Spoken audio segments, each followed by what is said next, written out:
વિપક્ષના પૂર્વ નેતા દિનેશ શર્મા આજે જોડાશે ભાજપમાં. પ્રદેશ પ્રમુખ સી.આર. પાટીલના હસ્તે ધારણ કરશે કેસરી ખેસ.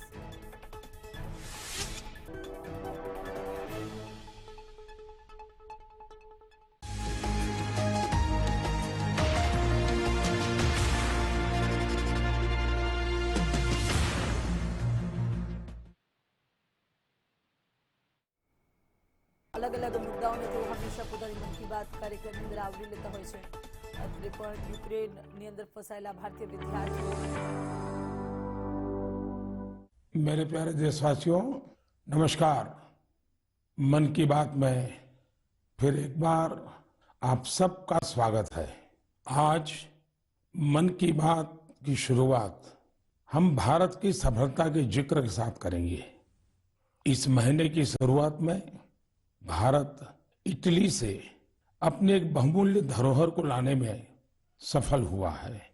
ये धरोहर है अवलोकितेश्वर पद्मपाणि की 1000 साल से भी ज्यादा पुरानी प्रतिमा। ये मूर्ति कुछ वर्ष पहले बिहार में गया जी के देवी स्थान कुंडलपुर मंदिर से चोरी हो गई थी, लेकिन अनेक प्रयासों के बाद अब भारत को यह प्रतिमा वापस मिल गई है। ऐसे ही कुछ वर्ष पहले तमिलनाडु के वेल्लूर से भगवान आंजनेयर हनुमान जी की प्रतिमा चोरी हो गई थी। हनुमान जी की मूर्ति भी 600-700 साल पुरानी थी। इस महीने की शुरुआत में ऑस्ट्रेलिया में हमें ये प्राप्त हुई, हमारे मिशन को मिल चुकी है। साथियों, हजारों वर्षों के हमारे इतिहास में देश के कोने कोने में एक से बढ़कर एक मूर्तियां हमेशा बनती रही। उसमें श्रद्धा भी थी, सामर्थ्य भी था, कौशल्य भी था और विविधताओं से भरा हुआ था। और हमारी हर मूर्तियों के इतिहास में तत्कालीन समय का प्रभाव भी नजर आता है। ये भारत की मूर्ति कला का नायाब उदाहरण तो थी ही, इनसे हमारी आस्था भी जुड़ी हुई थी। लेकिन अतीत में बहुत सारी मूर्तियां चोरी होकर भारत से बाहर जाती रही, कभी इस देश में तो कभी उस देश में ये मूर्तियां बेची जाती रही। और उनके लिए तो सिर्फ कलाकृति थी, न उनको उसके इतिहास से लेना देना था, श्रद्धा से लेना देना था। इन मूर्तियों को वापस लाना भारत मां के प्रति हमारा दायित्व है। इन मूर्तियों में भारत रस बढ़ाए। और इसका कारण यह भी हुआ कि चोरी करने की जो प्रवृत्ति थी उसमें भी एक भय पैदा हुआ। जिन देशों में ये मूर्तियां चोरी करके ले जाई गई थी, अब उन्हें भी लगने लगा कि भारत के साथ रिश्तों में सॉफ्ट पावर का जो डिप्लोमेटिक चैनल होता है उसमें इसका भी बहुत बड़ा महत्व हो सकता है, क्योंकि इसके साथ भारत की भावनाएं जुड़ी हुई है, भारत की श्रद्धा जुड़ी हुई है। और एक प्रकार से पीपल टू पीपल रिलेशन में भी ये बहुत ताकत पैदा करता है। अभी आपने कुछ दिन पहले देखा होगा, काशी से चोरी हुई मां अन्नपूर्णा देवी की प्रतिमा भी वापस लाई गई थी। ये भारत के प्रति बदल रहे वैश्विक नजरिए का ही उदाहरण है। साल 2013 तक करीब करीब 13 प्रतिमाएं भारत आई थी, लेकिन पिछले 7 साल में 200 से ज्यादा बहुमूल्य प्रतिमाओं को भारत सफलता के साथ वापस ला चुका है। America, Britain, Holland, France, Canada, Germany, Singapore, ऐसे कितने ही देशों ने भारत की इस भावना को समझा है और मूर्तियां वापस लाने में हमारी मदद की है। मैं पिछले साल सितंबर में जब अमेरिका गया था तो वहां मुझे काफी पुरानी पुरानी कई सारी प्रतिमाएं और सांस्कृतिक महत्व की अनेक चीजें प्राप्त हुई। देश की जब कोई बहुमूल्य धरोहर वापस मिलती है तो स्वाभाविक है इतिहास में श्रद्धा रखने वाले, आर्कियोलॉजी में श्रद्धा रखने वाले, आस्था और संस्कृति के साथ जुड़े हुए लोग और एक हिंदुस्तानी के नाते हम सबको संतोष मिलना बहुत स्वाभाविक है। साथियों, भारतीय संस्कृति और अपनी धरोहर की बात करते हुए मैं आज आपको मन की बात में दो लोगों से मिलवाना चाहता हूं। इन दिनों फेसबुक, ट्विटर और इंस्टाग्राम पर तंजानिया की दो भाई बहन किली पॉल और उनकी बहन नीमा ये बहुत चर्चा में है और मुझे पक्का भरोसा है आपने भी उनके बारे में जरूर सुना होगा। उनके अंदर भारतीय संगीत को लेकर एक जुनून है, एक दीवानगी है और इसी वजह से वे काफी लोकप्रिय भी हैं। लिप सिंक के उनके तरीके से पता चलता है कि इसके लिए वे कितनी ज्यादा मेहनत करते हैं। दिन पहले उन्होंने लता दीदी का एक गाना गाकर उनको भी भावपूर्ण श्रद्धांजलि भी दी थी। मैं इस अद्भुत क्रिएटिविटी के लिए इन दोनों भाई बहन किली और नीमा उनकी बहुत सराहना करता हूं। कुछ दिन पहले तंजानिया में भारतीय दूतावास में इन्हें सम्मानित भी किया गया है। भारतीय संगीत का जादू ही कुछ ऐसा है जो सबको मोह लेता है। मुझे याद है कुछ वर्ष पहले दुनिया के 150 से ज्यादा देशों के गायकों, संगीतकारों ने अपने अपने देश में अपने अपने वेशभूषा में पूज्य बापू का प्रिय, महात्मा गांधी का प्रिय भजन वैष्णव भजन गाने का सफल प्रयोग किया था। आज जब भारत अपनी आजादी के 75वां वर्ष का महत्वपूर्ण पर्व मना रहा है तो देशभक्ति के गीतों को लेकर भी ऐसे प्रयोग किए जा सकते हैं जहां विदेशी नागरिकों को, वहां के प्रसिद्ध गायकों को भारतीय देशभक्ति के गीत गाने के लिए आमंत्रित करें। इतना ही नहीं, अगर तंजानिया में किली और नीमा भारत के गीतों को इस प्रकार से लिप सिंक कर सकते हैं तो क्या मेरे देश में, हमारे देश की कई भाषाओं में कई प्रकार के गीत हैं, क्या हम कोई गुजराती बच्चे तमिल गीत पर करें, कोई केरल के बच्चे असमिया गीत पर करें, कोई कन्नड़ बच्चे जम्मू कश्मीर के गीतों पर करें। एक ऐसा माहौल बना सकते हैं हम जिसमें एक भारत श्रेष्ठ भारत हम अनुभव कर सकेंगे। इतना ही नहीं, हम आजादी के अमृत महोत्सव को एक नए तरीके से जरूर मना सकते हैं। मैं देश के नौजवानों से आह्वान करता हूं, आइए भारतीय भाषाओं के जो पॉपुलर गीत हैं उनको आप अपने तरीके से वीडियो बनाइए, बहुत पॉपुलर हो जाएंगे आप और देश की विविधताओं का नई पीढ़ी को परिचय होगा। मेरे प्यारे देशवासियों, अभी कुछ दिन पहले ही हमने मातृभाषा दिवस मनाया। जो विद्वान लोग हैं वो मातृभाषा शब्द कहां से आया, इसकी उत्पत्ति कैसे हुई, इसे लेकर उनको हमारी मां गढ़ती है, वैसे ही मातृभाषा भी हमारे जीवन को गढ़ती है।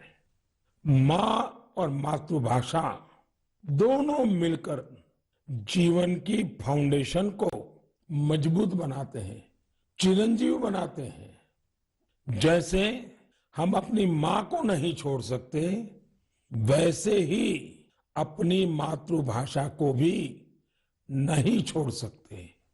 मुझे बरसों पहले की एक बात याद है, जब मुझे अमेरिका जाना हुआ तो अलग अलग परिवारों में जाने का मौका मिलता था कि एक बार मेरा एक तेलुगु परिवार में जाना हुआ और मुझे एक बहुत खुशी का दृश्य वहां देखने को मिला। उन्होंने मुझे बताया कि हम लोगों ने परिवार में नियम बनाया है कि कितना ही काम क्यों न हो, लेकिन अगर हम शहर के बाहर नहीं है तो परिवार के सभी सदस्य डिनर टेबल पे बैठ के साथ में लेंगे और दूसरा डिनर के टेबल पे कंपलसरी हर कोई तेलुगु भाषा में ही बोलेगा। जो बच्चे वहां पैदा हुए थे उनके लिए भी ये नियम था।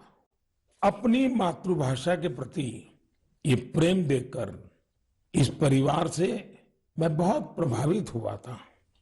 साथियों, आजादी के 75 साल बाद भी कुछ लोग ऐसे मानसिक द्वंद में जी रहे हैं जिसके कारण उन्हें अपनी भाषा, अपने पहनावे, अपने खान पान को लेकर एक संकोच होता है, जबकि विश्व में कहीं और ऐसा नहीं है।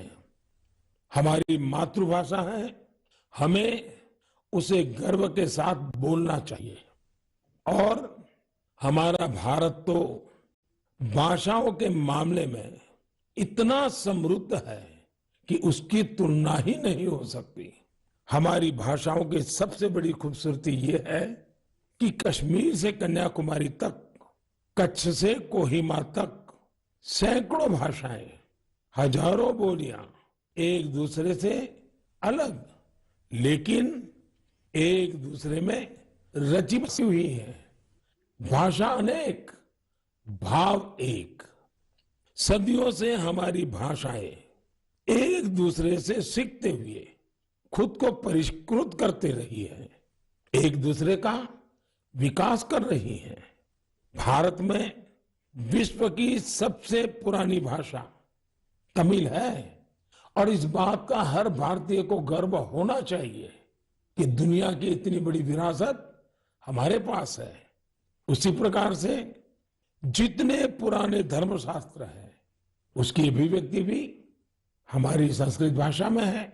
भारत के लोग करीब 121, यानी हमें गर्व होगा, 121 प्रकार की मातृभाषाओं से जुड़े हुए हैं और इनमें 14 भाषाएं तो ऐसी हैं जो 1 करोड़ से भी ज्यादा लोग रोजमर्रा की जिंदगी में बोलते हैं।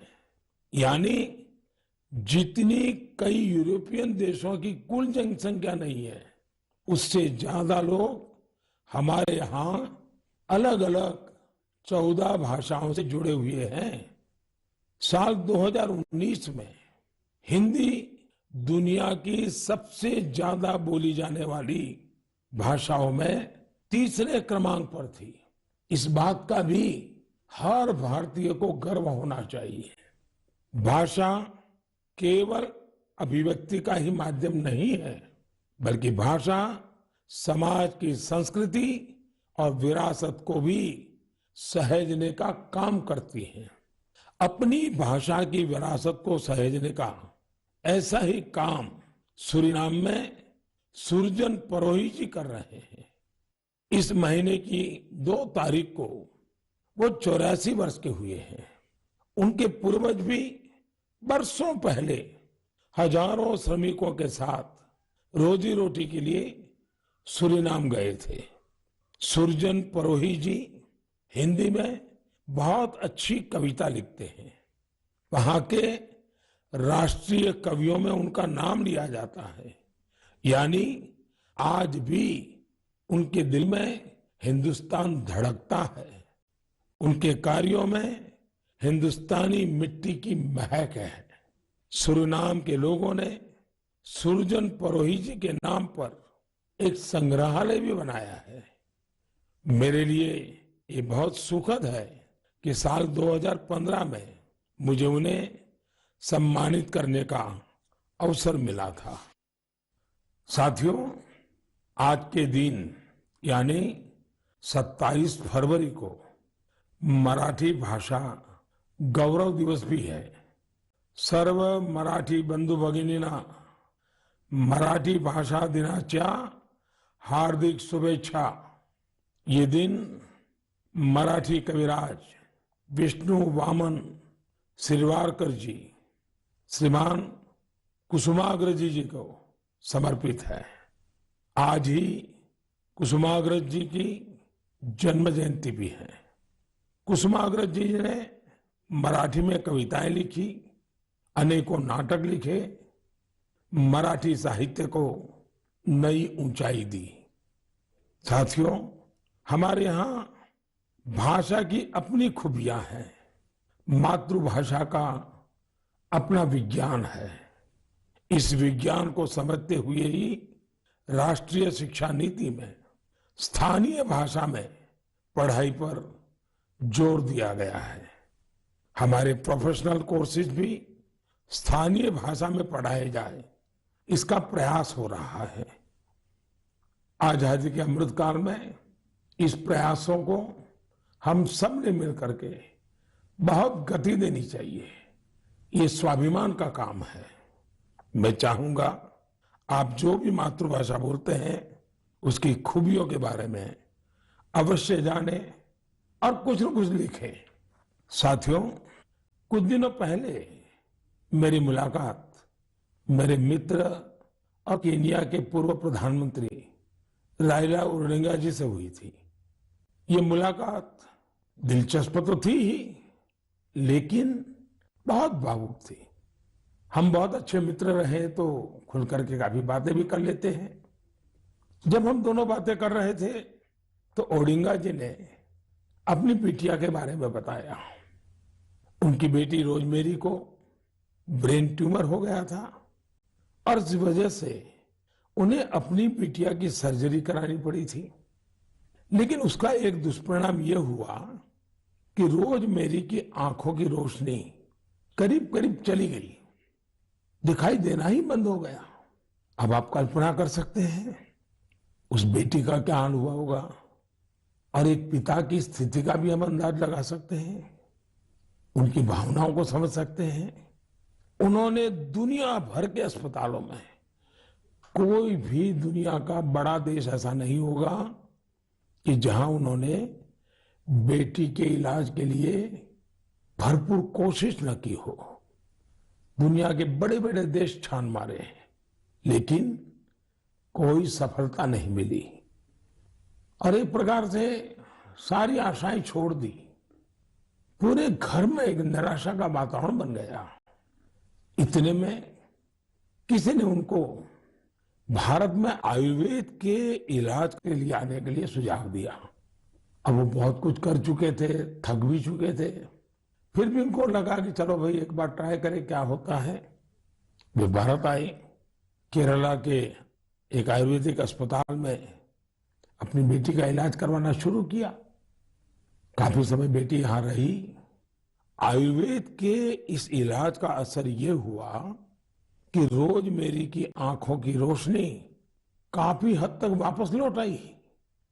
आप कल्पना कर सकते हैं कि जैसे एक नया जीवन मिल गया। और रोशनी तो रोजमेरी के जीवन में आई, लेकिन पूरे परिवार में एक नई रोशनी, नई जिंदगी आ गई। और ओडिंगा जी इतने भावुक होकर के बात मुझे बता रहे थे कि उनकी इच्छा है कि भारत के जो आयुर्वेद का विज्ञान है, वो केन्या में ले जाए। जिस प्रकार के प्लांट्स इसमें काम आते हैं, उन प्लांट की खेती करेंगे और इसका लाभ अधिक लोगों को मिले, इसके लिए वो पूरा प्रयास करेंगे। मेरे लिए बहुत खुशी की बात है कि हमारी धरती और परंपरा से किसी के जीवन से इतना बड़ा कष्ट दूर हुआ। और ये सुनकर के आपको भी खुशी होगी। कौन भारतवासी होगा जिसको इसका गर्व न हो। हम सभी जानते हैं कि ओडिंगा जी ही नहीं, बल्कि दुनिया के लाखों लोग आयुर्वेद से ऐसे ही लाभ उठा रहे हैं। ब्रिटेन के प्रिंस चार्ल्स भी आयुर्वेद के बहुत बड़े प्रशंसकों में से एक है।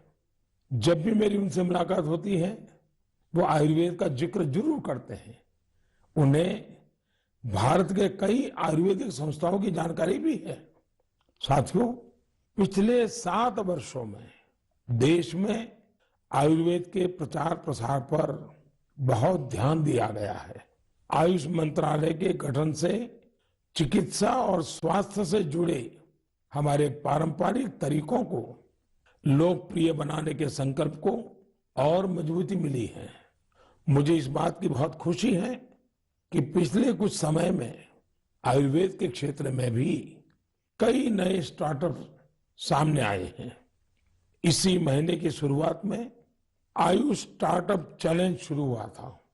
इस चैलेंज का लक्ष्य इस क्षेत्र में काम करने वाले स्टार्टअप्स को आइडेंटिफाई करके उन्हें सपोर्ट करना है। इस क्षेत्र में काम कर रहे युवाओं से मेरा आग्रह है कि वे इस चैलेंज में जरूर हिस्सा लें।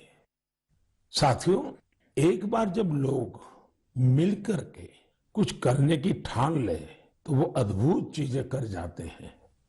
समाज में कई ऐसे बड़े बदलाव हुए हैं जिनमें जन भागीदारी, सामूहिक प्रयास इसकी बहुत बड़ी भूमिका रही है। मिशन जल थल नाम का ऐसा ही एक जन आंदोलन कश्मीर के श्रीनगर में चल रहा है।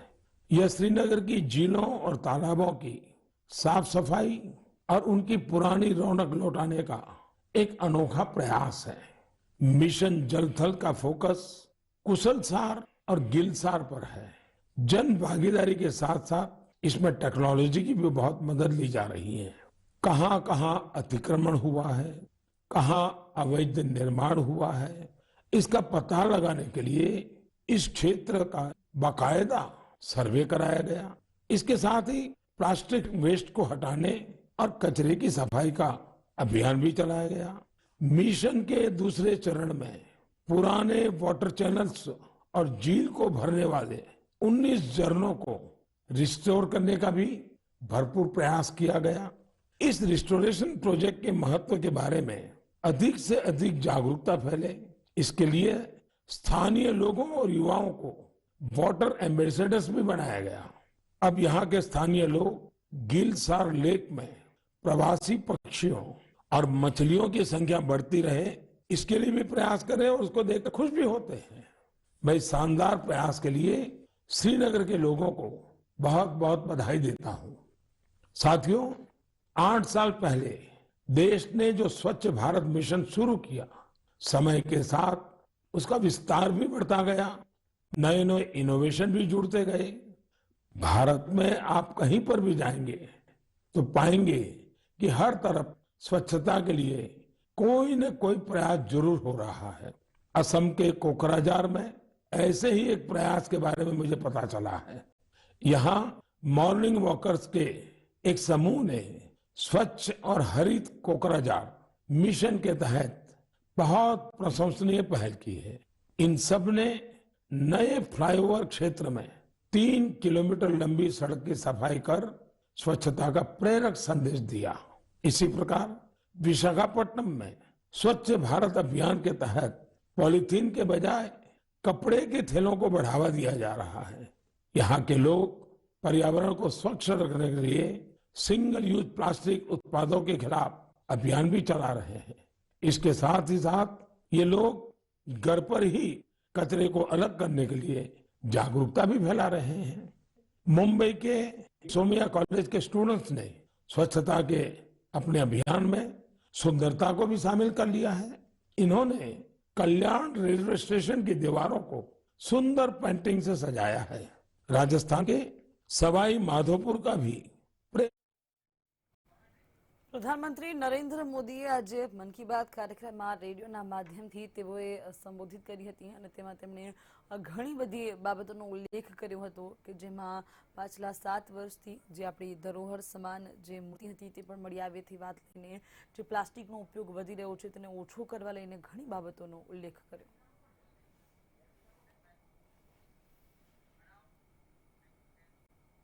हाल बुलेटिन में बस आटलू ज। વધુ માહિતીના સમાચાર માટે જોતા રહો મંતવ્ય ન્યૂઝ। નમસ્કાર।